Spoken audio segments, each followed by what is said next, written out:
friends. Welcome to Islam and the News, only found on ABN's Trinity channel. I'm your host, Tony Goulet. It's a blessing to have you back once again, like every week, with ready for more news headlines from around the world. Today is April 7th in the year of our Lord, 2017. And unlike every other week, or I should say probably like every other week, there's never a shortage of news that I have here ready for you. And if you have not seen news from anywhere else, because this program is available throughout the world to people who don't have access to other news sources. And we're also thankful for all the new platforms that we're on as well, the Amazon Fire Stick, the Roku, the Apple TV, the smart TVs. The list continues to grow, and of course, it's still going through satellite to the Middle East, North Africa, Australia, and New Zealand. But every single week, there are a lot of news stories. Unfortunately, I don't have a ton of time to cover all of them, but it is a blessing to do the shows each week, and we're so thankful for the feedback that we've received from people around the world, from quite a few different countries, who love this new program, this new news program that lets them know things they will not hear, number one, on the mainstream media, but also, two, like I said, there are many people who don't have access to certain news sources out there, who don't have internet access, or they don't have satellite. So we're able to reach people who have satellite. We're able to reach people who do have internet, and we're so thankful for you, for your prayers for ABN and the Trinity channel, and for your financial support, and of course all of your great feedback that we are receiving about the shows that we do every single week. The first International Apologetics Marathon of 2017, which just completed recently, and we thank you for tuning in and sharing all of these shows with everyone else. But let's get right to the news. If you have not heard any news in the last few days, I am going to have a bunch for you of what just happened in the last 48 hours, but I want to make sure that I do it in a chronological way. So I want to fill you in if you didn't hear about it. From Al Arabia, I have day after toxic gas attack, warplanes launch fresh strikes on Idlib area. We need to start here because this is what has caused some of the recurring events and the ongoing events over the last couple of days. This says warplanes mounted 5 airstrikes on Wednesday in a rebel-held area of northwestern Syria, where dozens of people were killed the day before in a suspected chemical attack. The Syrian Observatory for Human Rights reported the Syrian army could not immediately be reached for comment on the reported airstrikes in town of Khan Sheikhoun in Idlib province on Wednesday. An observatory report did not identify the warplanes. The United States has blamed the chemical attack on Syrian government forces. The army has denied any role. Russia's defense ministry said on Wednesday that poisonous gas contamination in the area was the result of gas leaking from a rebel chemical weapons depot after it was hit by Syrian government airstrikes.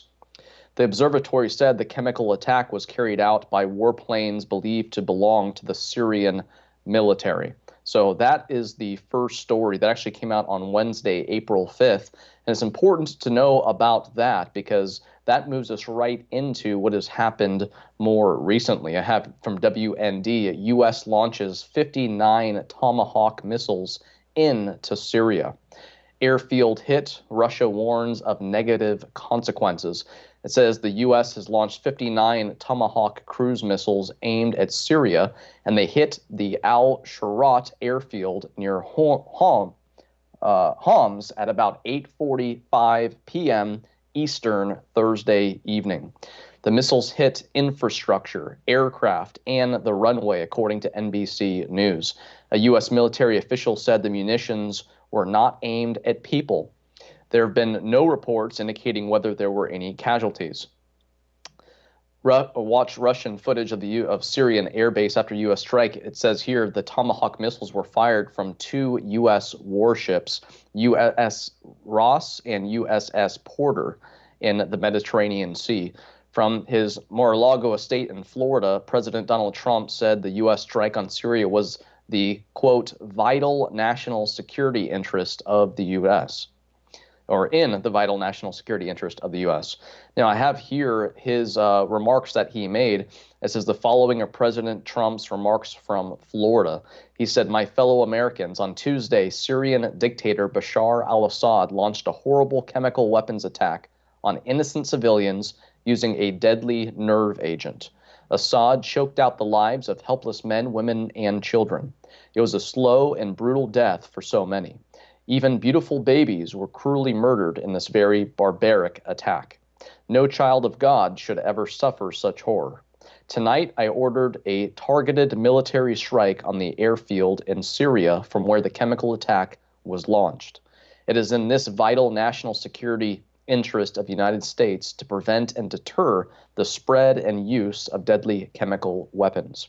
There can be no dispute that Syria used banned chemical weapons, violated its obligations under the Chemical Weapons Convention, and ignored the urging of the UN Security Council. Years of previous attempts at changing Assad's behavior have all failed, and failed very dramatically. As a result, the refugee crisis continues to deepen and the region continues to destabilize, threatening the United States and its allies. Tonight, I call on all civilized nations to join us in seeking to end the slaughter and bloodshed in Syria, and also to end terrorism of all kinds and all types. We ask for God's wisdom as we face the challenge of our very troubled world. We pray for the lives of the wounded and for the souls of those who have passed. And we hope that as long as America stands for justice, that peace and harmony will, in the end, prevail. Good night, and God bless America and the entire world. Thank you. Again, that is the transcript from WND.com.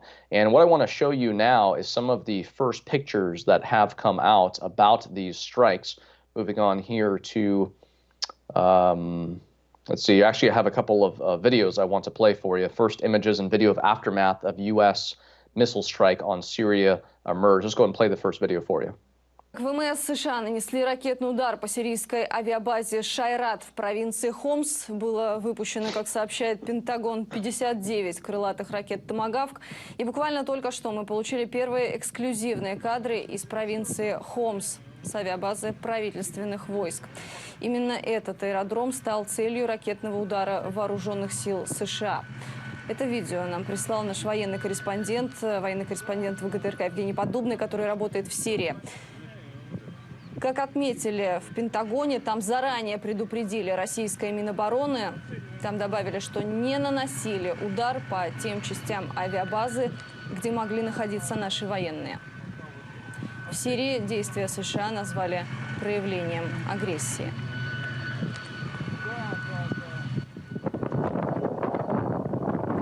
Я напомню, это первые эксклюзивные кадры с места удара. Их прислал военный корреспондент ВГТРК Евгений Поддубный.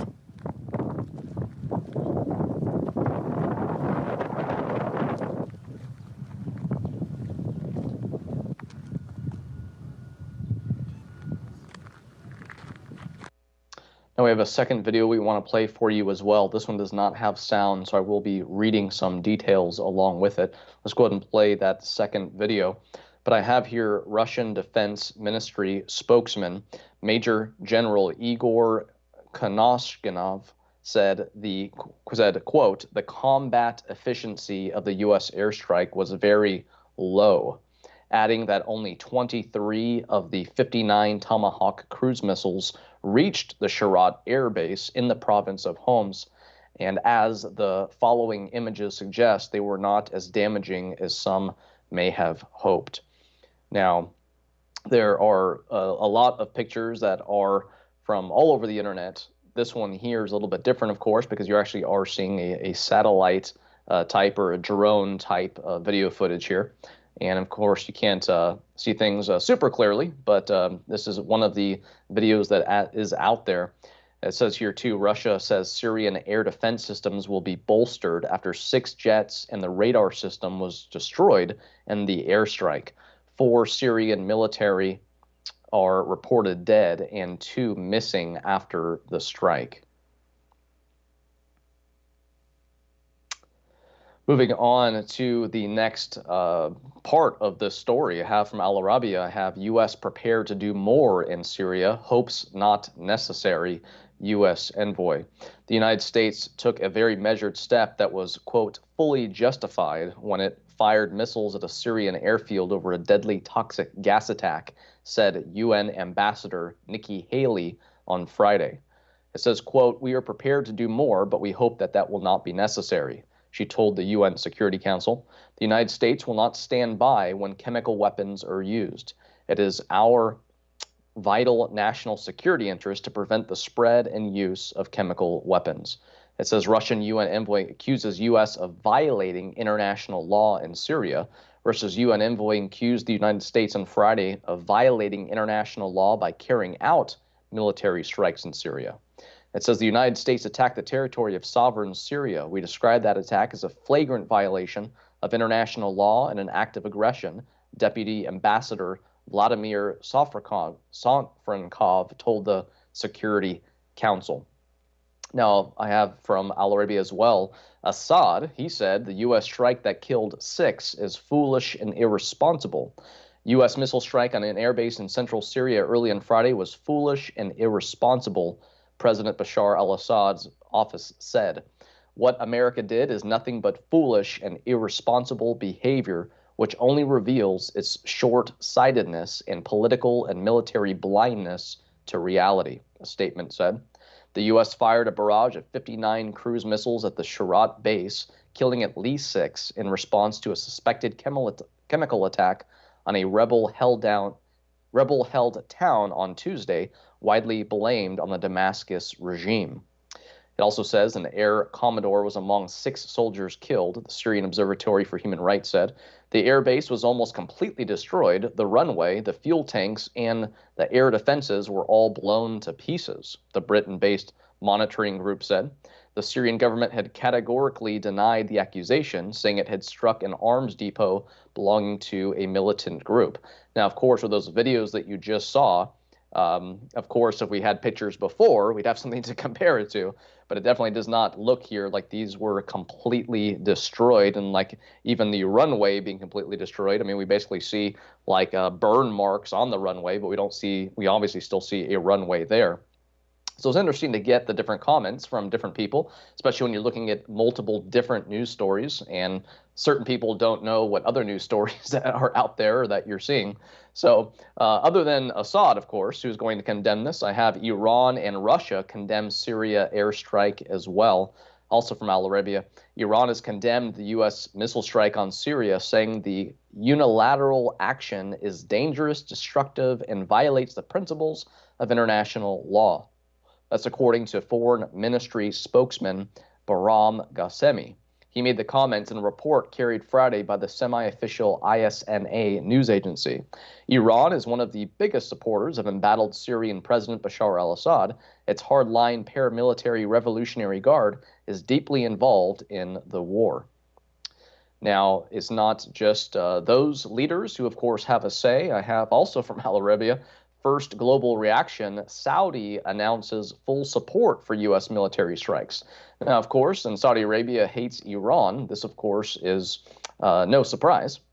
It says, in what was the first international reaction to the developments in Syria, Saudi Arabia on Friday said it, quote, fully supports U.S. strikes on military targets in the country, adding that it was a, quote, courageous decision by President Donald Trump in response to the use of chemical weapons against civilians. It also says a responsible source at the Foreign Ministry expressed the Kingdom of Saudi Arabia's full support for the American military operations on military targets in Syria, which came as a response to the Syrian regime's use of chemical weapons against innocent civilians. A statement carried by state news agency SPA said. It also says the statement praised what is described as, quote, the courageous decision of Trump, and it said it holds the government of Syrian President Bashar al-Assad responsible for the military attacks.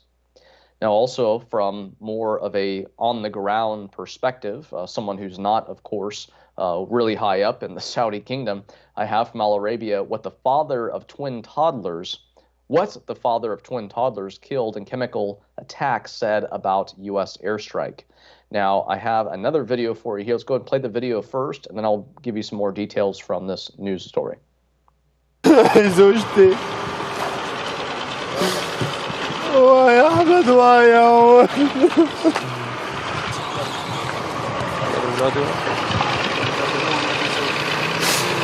زوجتي واحمد توايا يا شعور يا شعور ما بتركك يوم كنت قال لك يا بابا خد في الارض لك ياسر وينه ياسر اخ يا الكريم حمودي ياسر سلام زوجتي واطفالي احمد وايا قدامي مستشهدين توأم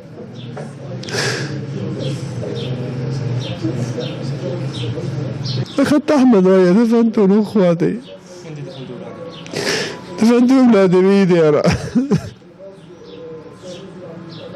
زوجتي وإخواتي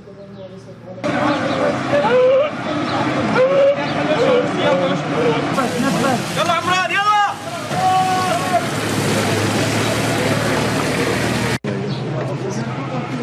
شباب خففوا يا شباب خففوا لا سمح الله. Allah al-Yusuf, the survivor of the chemical attack in a northern Syria town, says he hopes the U.S. missile attack could help put an end to Syrian government airstrikes, creating a safe area for civilians. Allah al-Yusuf, a 27-year-old resident in Khan Shakun, said Friday the U.S. missile attack, quote, alleviates a small part of our sufferings, but he worries it will be like an anesthetics to save face. Al-Yusuf said the U.S. is capable of paralyzing Syrian warplanes. It says here, what good is a strike on Sharat Air Base alone while we have more than 15 other air bases, he said.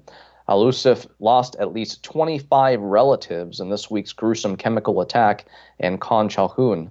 The Syrian government denies it was behind the attack, believed to have deployed chemical weapons. Now, of course, Vladimir Putin has had his say as well, at least he has said some. I have here also from, this is from Al-Alam, U.S. attack on Syria significantly damaged U.S.-Russia ties. This is what Putin said. He said, President Vladimir Putin believed a U.S. missile attack on a Syrian airbase near Homs has violated international law and has seriously hurt Russia-U.S. relations, says the Kremlin. Kremlin spokesman Dmitry Peskov said on Friday that the Russian leader regards the U.S. attack as an, quote, act of aggression against a sovereign nation, which was carried out based on a made-up pretext. The attack was a cynical attempt to distract the world from civilian deaths in Iraq, he added. Russia did not believe that Syria possessed chemical weapons, Peskov said, adding to the U.S. attack would inevitably create a serious obstacle to creating an international coalition against terrorism.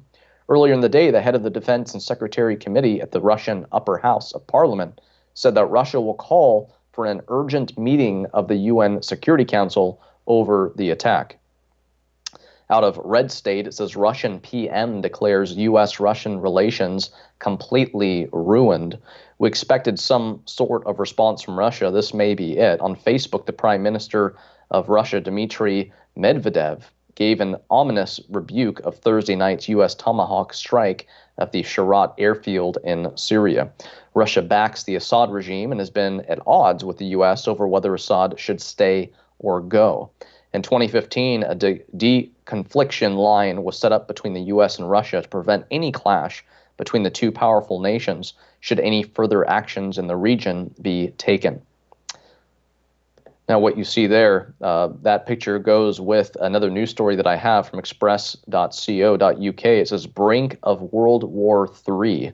You planned this. Putin accuses USA of plotting strike before chemical hit. It says Russia has accused the U.S. and Donald Trump of plotting its missile strike on a Syrian airbase days before the deadly chemical weapons attack, which killed 70 people. A staunch ally of President Bashar al-Assad, Russian leader Vladimir Putin, said he regarded the U.S. action as, quote, aggression against a sovereign nation on a made-up pretext. And he savaged the cynical attempt to distract the world from civilian deaths in Iraq. Just hours after the strikes, he announced the attacks had seriously damaged ties between Washington and Moscow, which a spokesman claimed was already, quote, in tatters.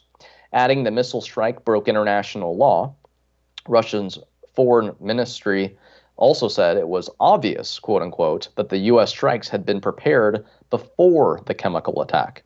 2 U.S. warships fired 59 cruise missiles from the East Mediterranean Sea at the Syrian airbase today following a poison gas attack in rebel area on Tuesday. Now, continuing with this same narrative, the same statement out of Russia from Sputnik News, it says why U.S. attack in Syria seems to be pre-planned. The U.S. missile attack on Syria was de facto in the interests of terrorists, said Kremlin spokesperson Dmitry Peskov. It was the first direct U.S. strike targeting the Syrian government. Radio Sputnik discussed the issue with Dr. Taleb Ibrahim, Syrian political analyst and deputy director of Damascus Center for Strategic Studies. This is an act of aggression against the Syrian army and against the Syrian state. It is very clear the U.S. had its own agenda in supporting terrorist groups and is trying to change the legitimized Syrian regime by force, Ibrahim said. He further said that he is suspicious of the real motives of the U.S. The missile attack has affected the Syrian Arab army, which is already fighting terrorists on multiple spheres. It says, quote, this attack has given real support to the militant groups, a real psychological support to those who had started to collapse in different places all around Syria, the analyst said. Talking about whether the strike was in line with international law, the analyst said it was not.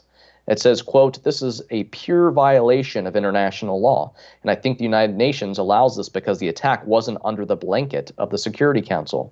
The United States couldn't obtain any resolution because of the Russian opposition and the Chinese.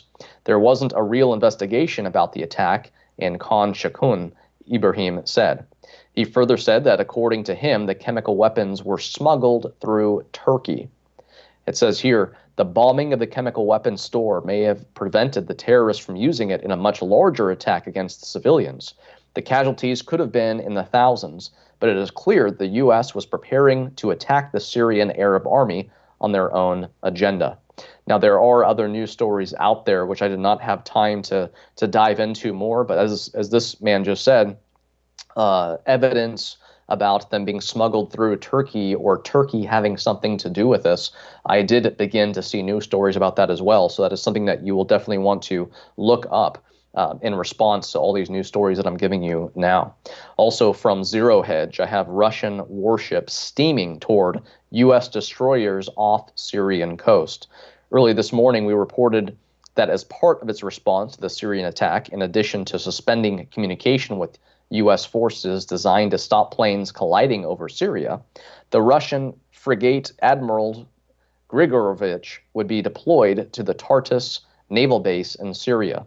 The Russian Black Sea Fleet's frigate, the Admiral Grigorovich, currently on a routine voyage, would enter the Mediterranean later on Friday, a military diplomatic source in Moscow told TASS, adding that the ship would make a stop at the logistics base in Syria's port of Tartus.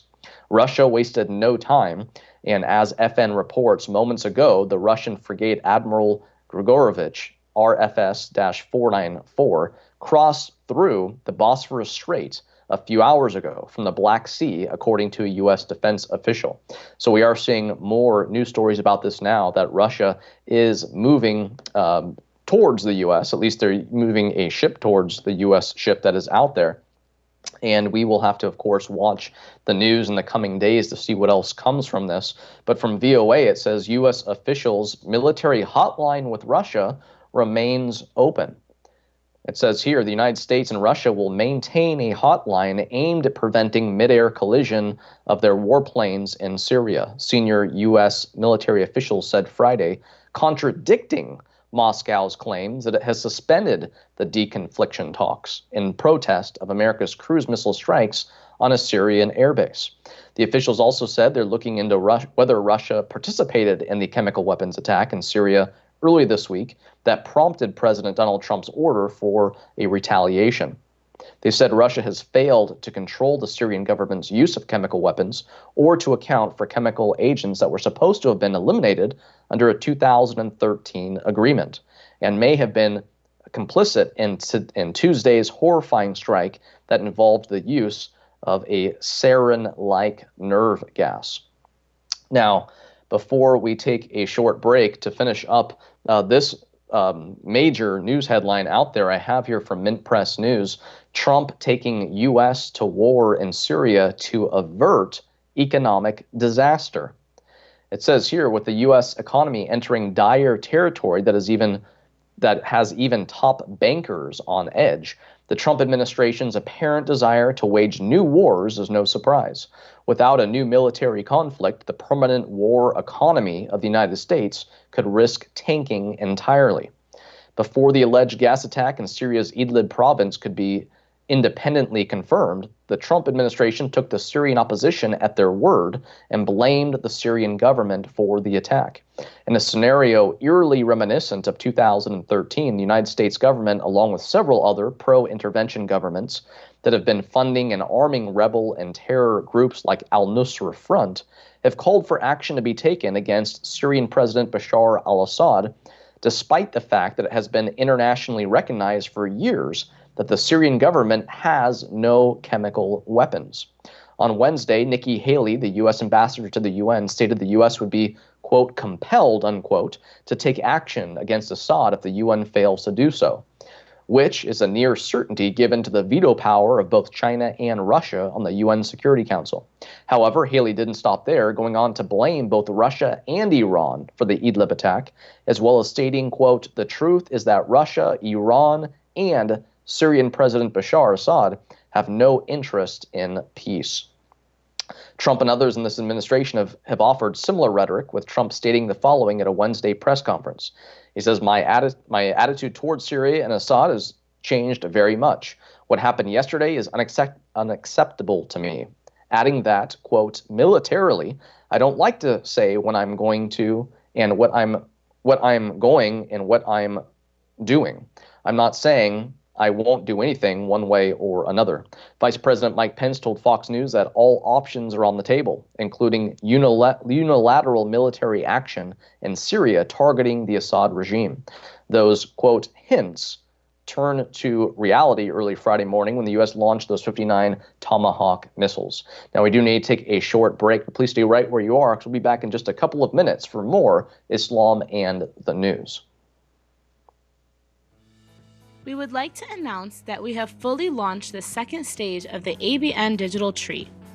This expansion and celebration will include the multiplication and release of more channels and features as we spread onto more platforms for your viewing purposes. The multiplication of the number of English channels include World Religion, Songs of Worship, Wake Up America, and Human Rights, as well as 5 more channels in Arabic, which will be available on the following new platforms such as Sony, Sharp, RCA, TCL, Insignia, Incense, and Hitachi, as well as all Android devices such as Android Smart TV, tablets, and phones. You can also use your Chromecast device to cast to your smart TV from your Android, iOS Apple device, and Microsoft Windows device. We would also like to announce that we are public on Roku, Stick, and Box, and you can view both of our apps, both in English and Arabic, on the Roku Smart TVs, plus all of our other platforms and channels that have been launched within Stage 1 of the Digital Tree. Don't forget to search our app, ABN Sat, on all of these devices. The work of the Digital Tree is running smoothly and successfully in terms of multiplying, and we are reaching the world for Christ. Please pray and support us to complete these last few stages strong. If you have any questions about installation, please call the numbers at your screen or visit our website at trinitychannel.com.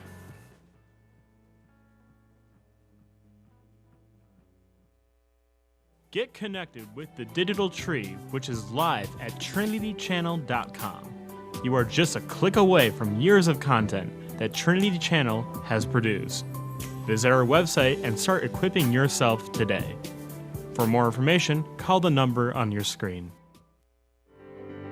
ABN viewers, to watch free reruns of our marathon shows, apologetic shows, and English programs, go to www.youtube.com and type Trinity Channel. Here at ABN, we make it easier for viewers like you to watch programs. For more information, call us at 248-416-1300. Hello, friends. Welcome back to Islam and the News. Before the break, I was talking about what has been happening the last few days with the airstrikes in Syria and, of course, Trump's Tomahawk missiles that were sent over there, and, of course, some of the world's reactions to those events so far. If you missed the first segment, please get this video when it's available on YouTube and watch all of those news stories, because I'm continuing on now with a little bit different perspective on this. Right before the break, I talked about one from Mint Press News, but this one here is from Front Page Mag. It says the media is overhyping the Syria strikes. Please go to Front Page Mag to read this entire article. I do want to read a few highlights here, though. It says, when I left the house this morning, the front page headline of the LA Times splashed across half the page in front worthy of a circus was about the strikes on Syria. You would think Pearl Harbor or 9/11 had just happened. Despite the media pant-sweating by now an instinctive impulse with anything relating to President Trump, the strikes are not all that big of a deal. Clinton carried out similar strikes in Iraq as a warning to Saddam. The Israelis occasionally hit Syria when Assad steps too far over the line by aiding terrorists. It's not a war, it's a warning. One of the lowest moments of our national credibility came with Obama's WMD red line for Syria. President Trump has long been critical of Obama's response. He decided to enforce Obama's red line. Despite McMaster's consolidation of power at the NSC, I doubt that this means anything more than President Trump warning the world that we should be taken seriously. And the unexpected aspect of the strikes helped play into that. For months, the left had been howling that Trump was a Russian puppet. Then Trump stepped up and smacked down Syria in a way that Obama had never dared. The biggest reasons that the Russians hadn't been fans of Hillary after an initially promising start was their fear that their big regional investment in Syria would be threatened by military intervention. Vlad had to be hitting the vodka extra hard now. Now, I was just scrolling down to the bottom. I just want to read this part. Clinton did this sort of thing regularly. It amounts to a warning. It's not a war. The media is overhyping this for its purposes. It responds to any event by determining how it can use it to hurt President Trump and America. If Obama or Clinton had done it, they would be cheering. Instead, they're eagerly rushing to Moscow to get quotes attacking the president of the United States. That says it all. Moving on to DanielPipes.org. Daniel Pipes, of course, is a man who has been featured here on ABN, the Trinity channel before, on different shows that we have done. His article that just came out says, "No to bombing Syria." It says the Obama administration rightly stayed out of Syria through 6 painful, grisly years of civil war there. Yes, the fighting has cost hundreds of thousands of lives and displaced millions. Yes, the uncontrolled migration of Syrians to Europe caused deep problems there. Yes, the Kurds are sympathetic. Yes, Barack Obama made a fool of himself when he declared that Assad's regime's use of chemical weapons a red line, quote unquote, and proceeded not to enforce it. Despite all of this, it was right not to intervene because Iranian and Russian-backed Shiite pro-government jihadis are best kept busy fighting Saudi, Qatar, and Turkish-backed anti-government Sunni jihadis, because Kurds, however appealing, are not contenders for control of the whole of Syria, and because Americans have no stomach for another Middle Eastern war. The direct involvement that a few hours ago, he talks about these nearly 60 cruise missiles in an hour attacking Sharat Air Base, implies siding with one side against the other, even though both of them are hideously repugnant. He says down here at the bottom, "I see this military action as an error. Nothing in the U.S. Constitution requires that American forces fight in every war around the world. This one should be sat out, letting enemies of the United States fight each other to exhaustion.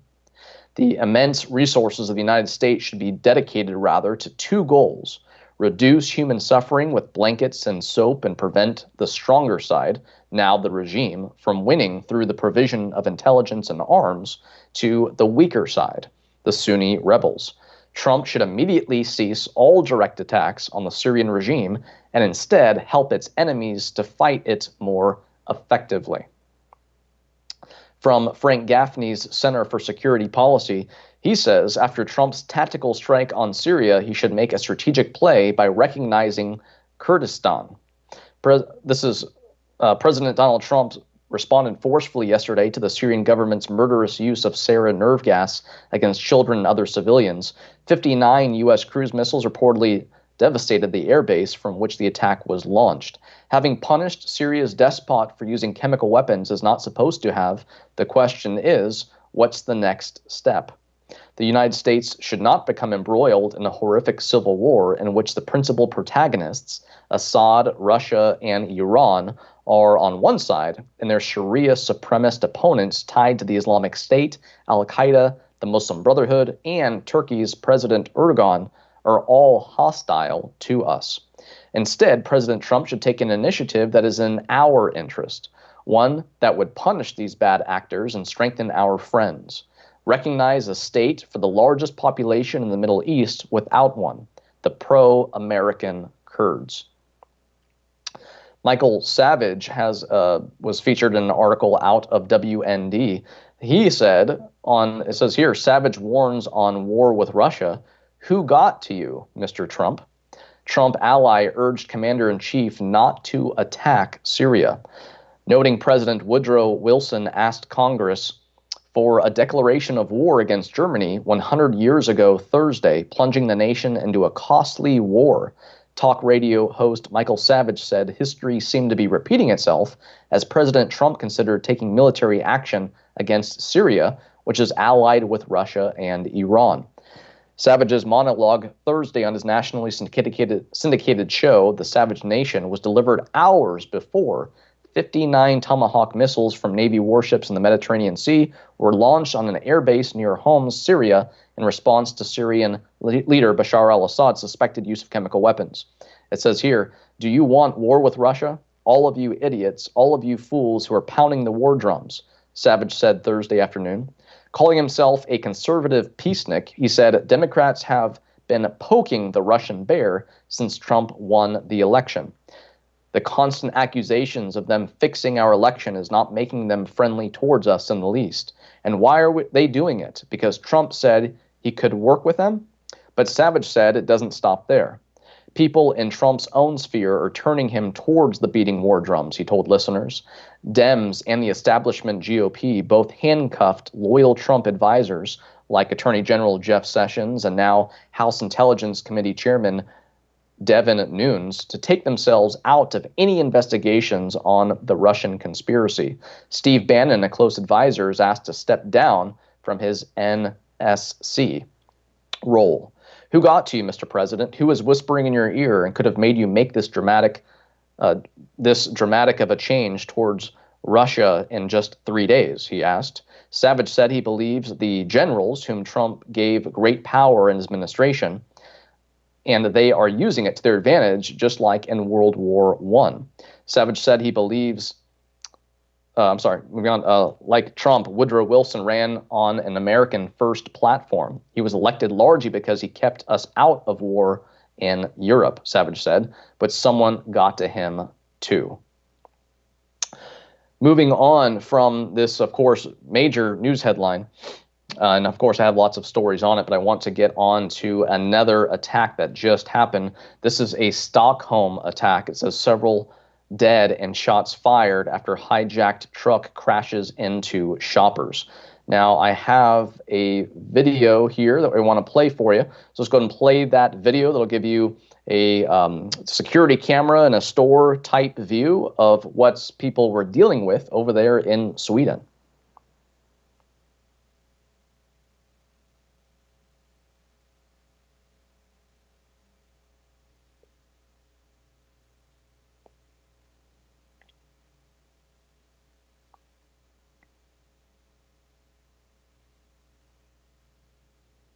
So as you can see there, no sound on that one, but you're able to see this truck that did barrel down the road.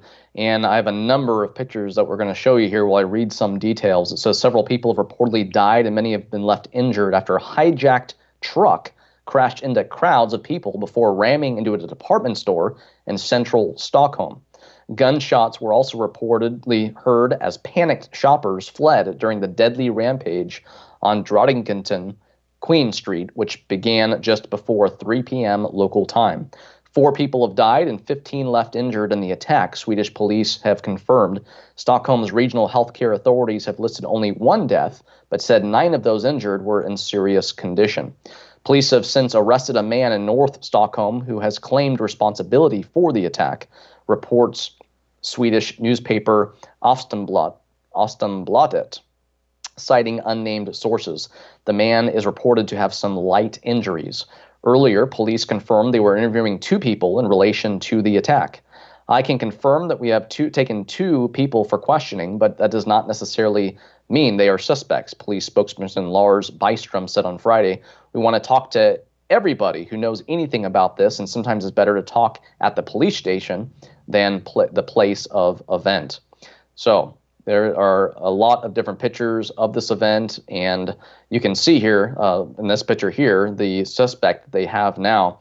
And there have been arrests, and like I said, we do have, definitely want to be praying for the people over there, because thankfully, with a huge truck like that driving that fast down the road, we've seen events like this happen in European countries before. Thankfully, more people have not been hurt. From Breitbart's story in particular, along with all these same pictures, it says casualties have been reported and has updates at 4:15 Eastern all the way up to 9:43 a.m. Eastern the next day.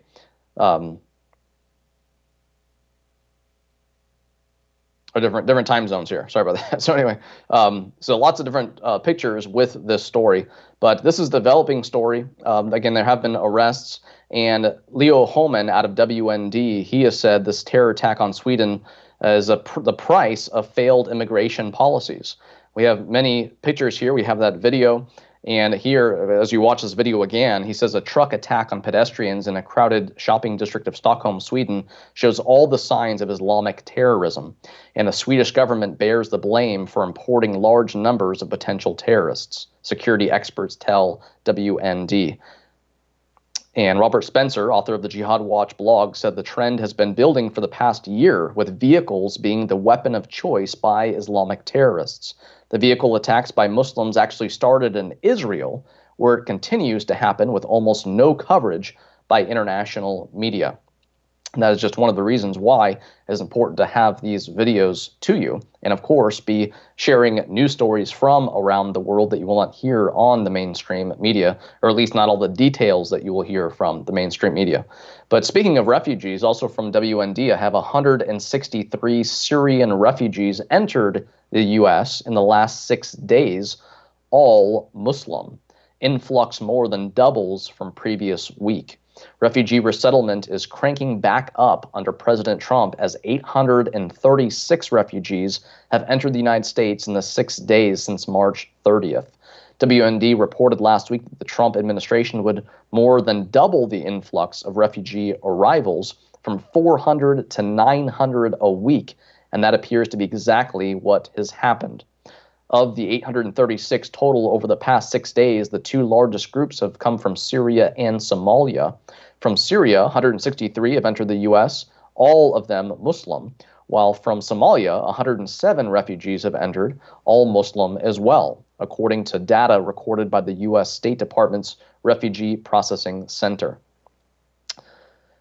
Now, Trump has talked about recently, or until recently, talked about designated the Muslim Brotherhood as a terrorist organization. I have here from Middle East Forum, Trump must designate Muslim Brotherhood to defeat radical Islam. It says hopes that the Trump administration will designate the Muslim Brotherhood as a terrorist organization have hit rough waters, with anonymous officials citing concerns about diplomatic blowback and frayed relationships with Muslims at home and abroad. The leaks come on the eve of a historic visit to Washington by Egyptian President Abdel Fattah al-Sisi, a key Arab ally and devoted Muslim who is locked in a life-or-death struggle with the Brotherhood. The irony is hard to miss, particularly given that Egypt and several other Arab countries have already designated the Brotherhood a terrorist organization. Whatever the truth behind the leaks, they underscore that the inside the Beltway conventional wisdom that the Brotherhood is moderate, quote unquote, and so popular that designation would be seen as a, quote, a declaration of war against Islam itself, unquote, will not die easily as many hoped. Now, speaking of the Muslim Brotherhood, I have here from the Christian Post, is Islam luring the Christian church into denying Jesus? Converted Imam answers. A former Sunni imam with deep family connections to the Muslim Brotherhood argues that organizations like the Islamic Society of North America are just Muslim Brotherhood front organizations trying to deceptively lure American churches and Christian denominations into denying Jesus Christ. Dr. Mark Christian, a former prominent Muslim from Egypt whose great uncle was a co-founder of the Muslim Brotherhood, and is now a Christian lecturer with the goal of warning people about the impact of Islam on the world today, conducted a webinar on March 21st titled, "Is Islam Luring the American Church into Denying Jesus?" In the webinar hosted by the American Pastors Network, Christian explained how he became an imam at the early age of 13 because of advanced knowledge in the Quran and his family ties. However, by the time he was 23, he began questioning Islam and later left the religion. After about 10 to 15 years of living dead inside, quote unquote, Christian became a Christian and accepted Christ as his Lord and Savior. Christian, who is now the executive director of the Nebraska-based Global Faith Institute, spoke for an hour and a half about how some Muslims and Muslim organizations in America are trying to use, quote, Islamic deception to fool Americans. Now, of course, we are seeing that indeed. We are seeing the political Islamists, obviously the people who have a different method of operation than the jihadists, and that's why they don't wind up on the nightly news like the jihadists do. But a lot of people don't realize that they are just as dangerous, in a way, of course, in a little bit different sense, than the jihadists, because their end goal is the same. They want the world to be under Sharia just like the jihadists do. But they have a different method of operation, and that method of operation is something that is more inconspicuous, and people don't notice it because it's happening behind the scenes, and they're working with our own policies, our own laws, our own liberties in order to undermine the U.S. and other Western countries from within. From creeping Sharia, I have California, Santa Clara County Supervisor promoting Islam and Sharia. It says, a sanitized version, no doubt, but if Islam is a so-called religion of peace, why do taxpayer-funded officials need to promote seminars with the, quote, hopes, unquote, of creating a better understanding of Islam? No other religion needs nor gets such benefits. It says here, Santa Clara County Supervisor Joe Smitian is teaming up with the Commonwealth Club for a free speaker series in hopes of creating a better understanding of Islam. Smitian will co-host and moderate the Understanding Islam panel discussion with experts and activists from the Islamic community. Not only will it lead to greater understanding of the various interpretations of Islam, but it will create a beneficial dialogue between those of the Muslim faith and others in our community, Commonwealth Club President Dr. Gloria Duffy said. The speaker series comes as Islamic communities battle an uptick in hate crimes and federal policies hostile to immigrants and refugees from Muslim-majority countries. Zahra Ballou, head of the San Francisco Bay Area chapter of the Council on American Islamic Relations, CARE being unindicted co-conspirator in the Holy Land Foundation terrorism trial, said the speaker series could not have come at a better time. Yeah, of course. Silicon Valley residents are encouraged to attend the event to hear from Muslim leaders in their shared community. Organizers hope the forum will be beneficial not only to those in the Muslim faith, but to everyone else by encouraging an open, candid dialogue. Now listen to some of these talks that they're going to be doing. I have, what does it mean to be Muslim? The basics. Who are the speakers? Let's see here. The Muslim Next Door author, Sumbal al-Karamali, Islamic Networks Group Executive Director, Maha El-Ghinadi, Bayan Claremont Islamic Networks Group President, Jihad Turk, and Santa Clara County Supervisor Joe Simitian as the moderator. We also have Fear of a Faith, Sharia, Surveillance, Terrorism, the Muslim Ban, What's Real and What's Not. Now, of course, who are the speakers for that? Same people. We have Women Under Islam. Who are the speakers for that? Same people. So we, of course, not surprisingly, have just Muslims who are the speakers of this. And of course, they are talking about their religion, and they're talking about what they believe and why. And they, just like all the political Islamists out there, don't talk about where these principles come from. Now, I have said many times before, yes, there are many Muslims in America who are peaceful living people. We have Muslim neighbors and coworkers and friends who we love, and they love America. And those are not the Muslims who we need to be worried about. We need to be worried about the Muslims who strive to live a Sharia-compliant life in every way. But that is not just the only way we need to look at it. We also need to look at it as who defines Islam. Does your Muslim neighbor who loves America and are very happy that they're not in the Middle East anymore? They love American freedom. They love the Constitution. They love the Bill of Rights. They don't define Islam. And if they're so happy to be here, then that tells us something as well. If they loved Sharia, if they loved living under it, why aren't they still in the country that they came from? If there are Muslims who are here because they want freedom, that's one thing. But there are also Muslims who are here who are part of the hijrah, or a modern-day hijrah, and they have of course, the mindset, the goal of wanting the whole world under Sharia.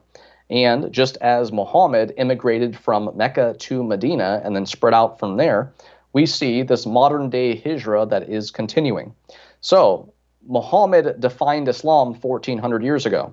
Now, I would highly doubt that during these talks that are happening in Santa Clara, if they're going to be using the Quran and the Hadith and the Sirah literature and actually reading it in context, or are they going to be quoting the most often Quran chapter 5 verse 32 and saying, oh, there's no compulsion in religion, and oh, all this and all that and all that. I mean, obviously there's a lot of out of context verses that are used commonly by the political Islamists, that are used by Muslims who actually have not studied the sources themselves. It's just something that we need to make people aware of, because this continues to happen everywhere in so many different places. There are so many non-Muslims who are ignorant of Islam, and they are letting their Muslim neighbor define Islam. And they're saying, hey, well, I guess this is true Islam because you're living a peaceful life and Islam means peace, right? Well, no. Islam, when Islam says peace, they're using the same term that we're using, but it's not American, civil liberties, Constitution, Bill of Rights type of peace. Like, it's not peace and tranquility type of peace. So what these people should be doing is actually inviting someone else to these panel discussions who is not a Muslim and who is knowledgeable about Islamic history and can say, hey, we support you wanting to live this modernized version, but we also need to be honest about Islam. We need to be honest about Islamic history. Instead, a lot of these events are just whitewashing history, and they're just painting Islam as this watered-down, sugar-coated Walt Disney version of Islam that even Muhammad himself wouldn't agree with. So if Jesus is the person who we need to look to as far as, okay, what does Christianity teach, then we need to look to Muhammad when we ask the question, what does Islam teach? So this is what needs to be done. And unfortunately, it's not happening too much, because I have here from Bare Naked Islam, San Diego Public School District will create safe spaces, quote unquote, for Muslims while forcing non-Muslim students to learn about Islam. And the San Diego Unified School District public schools now will have to offer safe spaces, quote unquote, for Muslim snowflakes and indoctrinate all students with whitewashed, violence and hate-free lessons on Islam, provided by designated terrorist group CARE. CARE and the San Diego Unified School District collaborated on a, quote, holistic approach to anti-Muslim bullying that will likely be implemented this fall. Administrators and teachers will have calendars showing Islamic holidays. Students will learn more about the religion in social studies classes, and safe spaces will be created on campuses for Muslim students as part of a multi-tiered approach to combat so-called Islamophobia. Now, if you did not notice, most people who actually use the term Islamophobia and Islamophobe, and they're not just repeating it because they're hearing other people, but they're actually using it, trying to use it in a meaningful way. These same people are usually Islamophiles, which means they love Islam, or they are faxophobic because they haven't studied Islam, they haven't studied Islamic history and the agenda, the theology, the history of Islam and Muhammad and what he told his followers to do, which of course is much different than what Jesus told his followers to do. So this is one more example of this ridiculousness that continues as uneducated people about Islam are helping the political Islamists to promote this watered down, modernized version, at least at face value, of what Islam teaches. But again, I encourage all of our viewers out there, if you don't know about Islam and this is appealing to you, all these different things that are happening, as you see here, kids learning how to pray in school, which is, it doesn't line up with the separation of church and state, right? But of course, under Sharia, there's no separation between mosque and state, so that's no surprise. But there is obviously an agenda here that people need to be aware of. But moving on from that exact topic, I have olive tree reviews and olive tree news. Apocalyptic 20,000 killer bees attack a mosque in Arizona. People ran for cover as up to 20,000 killer bees escaped a hive and attacked a mosque in Phoenix, Arizona. One man hospitalized as 20,000 killer bees attack a mosque. It says people ran for cover. The particularly aggressive strain of honeybee stung 15 people, and one 24-year-old man was hospitalized after the attack. Several people were removed from the mosque via an ambulance, blankets covering their heads. Everyone is reportedly in a stable condition. That's good, according to ABC 15, but authorities could expect more attacks as April marks the start of the bee season. Moving on to Idaho, Muslim refugees plead guilty in sex attack on disabled 5-year-old girl. 3 boys from Iraq and Sudan who were invited into the country via refugee programs pled guilty to charges of sexually brutalizing a 5-year-old American child in Twin Falls, Idaho last year. A 7-year-old Iraqi boy plus 14-year-old and 10-year-old Sudanese boys reportedly cornered the tiny victim in a laundry room at the Fawn Brook Apartments in Twin Falls, Idaho on June 2nd. They stripped her naked, sexually assaulted her, urinated all over her body and in her mouth, and videotaped the attack, according to witnesses. The attack sparked another national uproar among Americans, but only dismissive responses from managers and President Barack Obama's administration, and among the groups which support the federal programs that delivered the foreign boys to the girls' apartment building. Continuing on that story, I have from WND, town where Muslims assaulted 5-year-old wants more refugees. In the same week that the 3 refugee boys pleaded guilty to sexually assaulting a 5-year-old girl in Twin Falls, Idaho, the mayor and the council floated the idea of passing a resolution declaring Twin Falls a, quote, welcoming city for illegals and refugees. On Tuesday, 3 refugee boys, 2 from Iraq, ages 7 and 10, and 1 from Sudan, age 14, pleaded guilty. And it says here, the family is still considering filing a civil suit against the families of the refugee boys and possibly against the College of Southern Idaho, which places refugees from several third world countries into the Twin Falls area. Many of them work at Shabani, which operates the world's largest yogurt plant in Twin Falls. Moving further east in Minnesota, I have chaos and bloodshed at Democratic caucus in Somali-dominated ward.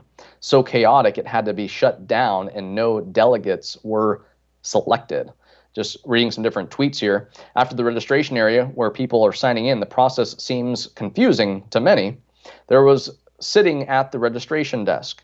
Blood everywhere. Somali elderly woman was pushed to the ground. Fadomo Osman was pushed to the ground, her nose and mouth bleeding. EMT team are here to help. Caucus officials having a hard time getting people to sit and stop talking. Another altercation, an elderly gets upset after being told to sit down. Breaking, MPLS fire chief is shutting down the caucus because of capacity issues. The capacity in the gym is 415, and there are more people here. So, people have been moved to Curry Park. Time is running out. I don't think a chairman has been selected yet. Mohammed Noor is here, and he seems frustrated about the process. Noor said the DFL party was not prepared for this. It looks like I was reading random tweets here. Cause has erupted, and MPD is here. So, one officer has ordered the woman counting delegates to leave the field. The woman refused to give her name out for an interview. Breaking, delegates to citywide convention were not chosen for the 6th ward. The process was delayed. So anyway, chaos over in Minnesota. But moving on to Michigan. Meet next Obama, groomed to make political history. This is from Leo Homan out of WND. The Democratic Party may have found its next Barack Obama. His name is Dr. Abdul El Sayed. He's a 32-year-old medical doctor, and he recently launched his campaign for governor of Michigan, the election for which is in November 2018.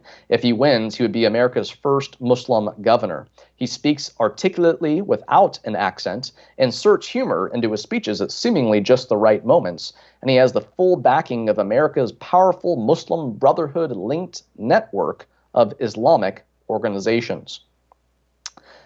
Creeping Sharia also talked about this same story as well. And they also talk about Abdul here. At 32, he was appointed as the chief of the health department of Michigan's city of Detroit in 2015. And after making a serious turn to politics, is now running to be the next governor of the state.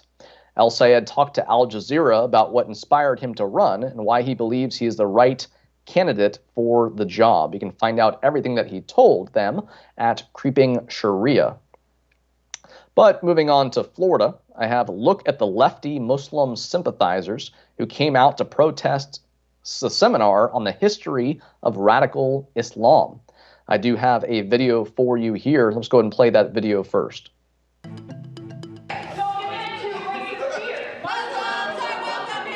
Protesters coming out to hear a controversial presentation on Islam in Port Charlotte. Charlotte County Supervisor of Elections gave a talk tonight on what he calls the history of radical Islam. Many questioned if that's appropriate for someone in his position. NBC2's Tim Ronca was there. Haley Trejo led a small protest at tonight's presentation. I feel like it's an abuse of his office's power. She and others, including many in the Muslim community, worried about Charlotte County's Supervisor of Elections giving a speech titled The History of Radical Islam. The voters should be free from any influence. The job of the Supervisor of Election is to ensure a fair election. This is the problem. But Paul Stamoulis feels talking about this is an important topic for his voters and paid poll workers. So the fact that you're here, I think, is proof that it is certainly a voter issue. He even opened his talk by addressing the protesters. I've been called an Islamophobe, nativist. I'm bringing it up because it's really sad that when we talk about something, anything, people start labeling you. Stamoulis did focus mostly on the history of Islam, but did talk about current issues in the Middle East. I see him as a historian, and he's a very good one at that.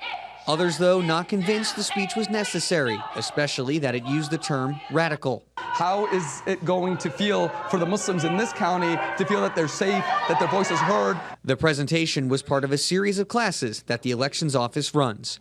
In Charlotte County, Tim Ronca, NBC2. And it says here, despite CARE calling for the seminar to be canceled, it went on as scheduled and was well received by everyone except for the Muslims and their useful idiots. Supervisor of Elections Paul Stamoulis, who conducted the seminar on Islam, said his presentation is part of a, quote, voter education initiative to understand your enemy. Now, moving on to the Daily Sheeple. This is a shock video as a Kuwaiti woman finds maid dangling from window, films her instead of helping. So this is another short video we have for you now.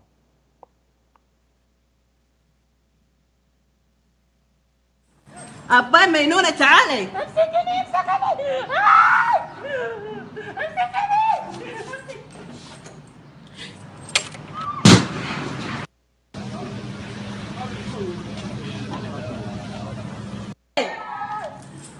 أبا مينونة تعالي.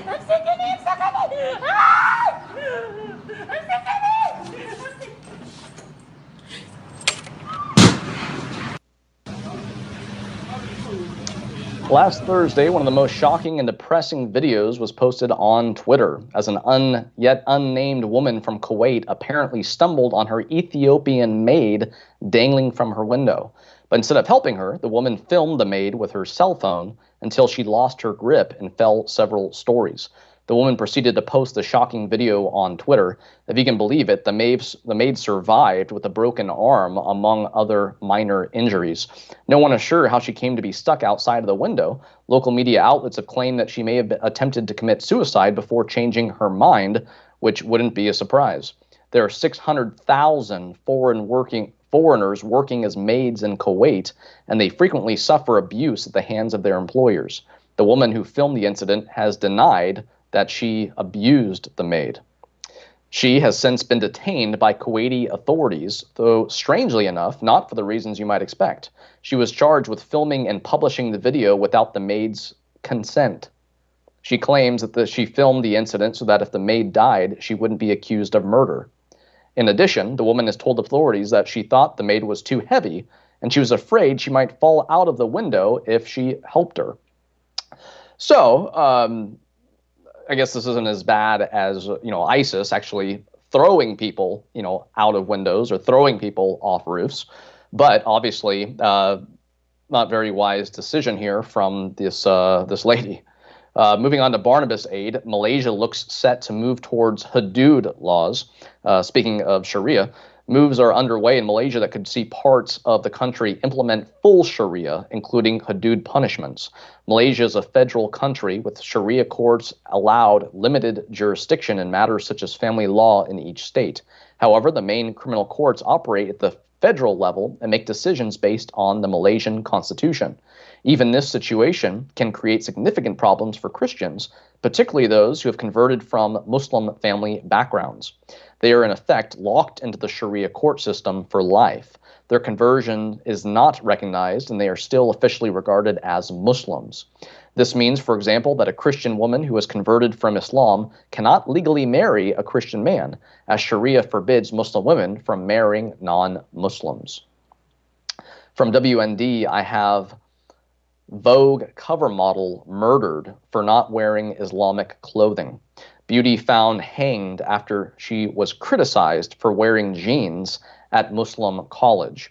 A stunning Vogue cover model has been murdered by Muslim extremists in Bangladesh because she didn't wear Islamic clothing, her family says.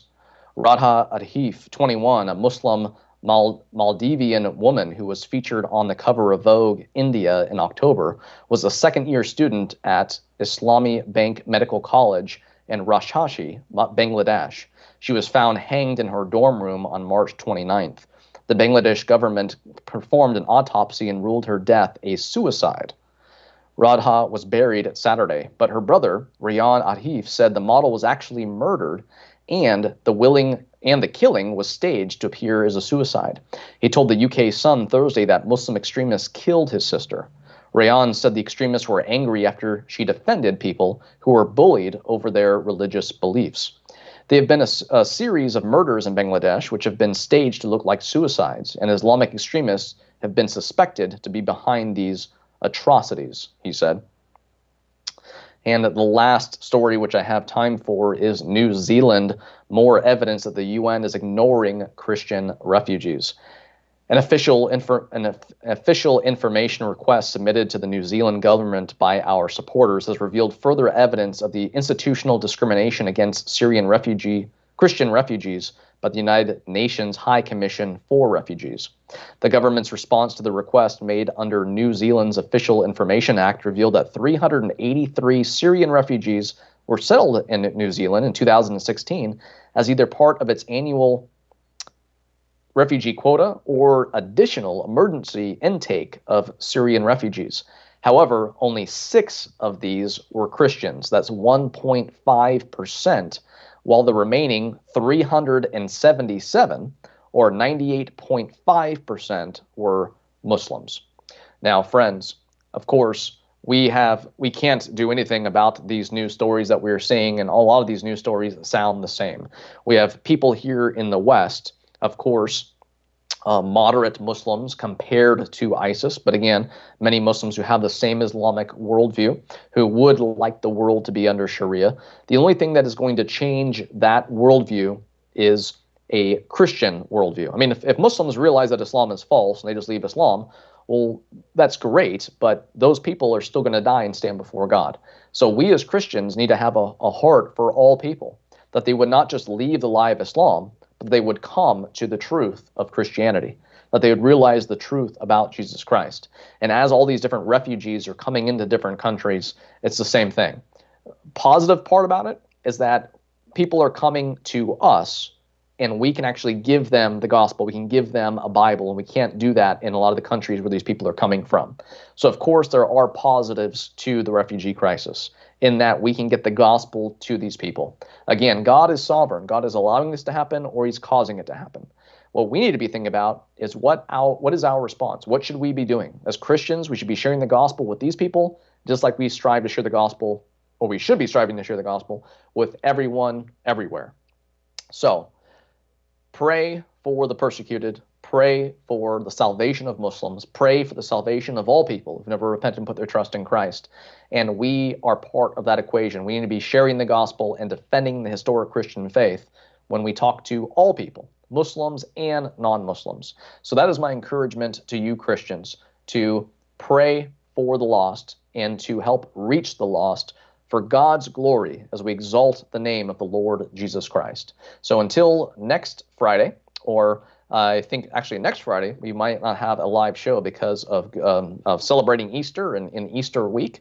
So either next Friday or the Friday after, we will see you for another live episode of Islam and the News in the near future. Until then, God bless you. I pray that you all have a blessed Resurrection Day as we celebrate the resurrection of the Lord Jesus Christ. So God bless you all, and we will see you soon.